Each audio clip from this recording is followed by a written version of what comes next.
കട്ടപ്പന നഗരസഭയിൽ വാഴവരയിൽ ESI ആശുപത്രിക്ക് അനുമതി ലഭിക്കാതിരിക്കുന്നതിന് തുരങ്കം വച്ച നേതാവാണ് മന്ത്രി റോഷി അഗസ്റ്റിൻ എന്ന് UDF ജില്ലാ ചെയർമാൻ ജോയി വെട്ടിക്കുഴി. നിർദ്ദിഷ്ട സ്ഥലത്ത് ഫുഡ് പാർക്ക് തുടങ്ങണമെന്നാവശ്യപ്പെട്ട് വകുപ്പ് മന്ത്രിക്ക് കത്തു നൽകിയാണ് മന്ത്രി റോഷി അഗസ്റ്റിൻ പദ്ധതി തടസ്സപ്പെടുത്തുവാൻ ഇടപെട്ടതെന്നും ജോയി വെട്ടിക്കുഴി കട്ടപ്പനയിൽ കുറ്റപ്പെടുത്തി. പിന്നെ ഇതുവരെ പറയാത്ത ഒരു കാര്യമുണ്ട്.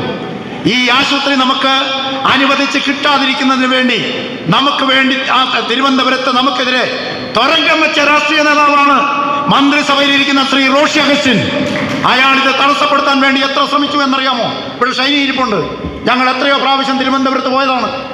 ഈ ആശുപത്രിക്ക് വേണ്ടി ഈ സ്ഥലം കൊടുക്കരുത് എന്നും ഒരു കാലഘട്ടത്തിൽ ഇത് IHRDക്ക് വേണ്ടി കൊടുത്തതായിരുന്നു എന്നും അദ്ദേഹം IHRDയെ കൊണ്ട് എവിടെ ഫുഡ് പാർക്ക്, തിരുമല സിറ്റിയിൽ ഫുഡ് പാർക്ക് തുടങ്ങണമെന്ന് ആവശ്യപ്പെട്ടുകൊണ്ട് അദ്ദേഹം മന്ത്രി ബിന്ദുവിന് അദ്ദേഹം കത്ത് കൊടുത്ത് ആ ഫുഡ് പാർക്കിന് വേണ്ടി ഈ സ്ഥലം കൊടുക്കണമെന്ന് വേണ്ടി റിപ്പോർട്ട് എഴുതി വന്നു.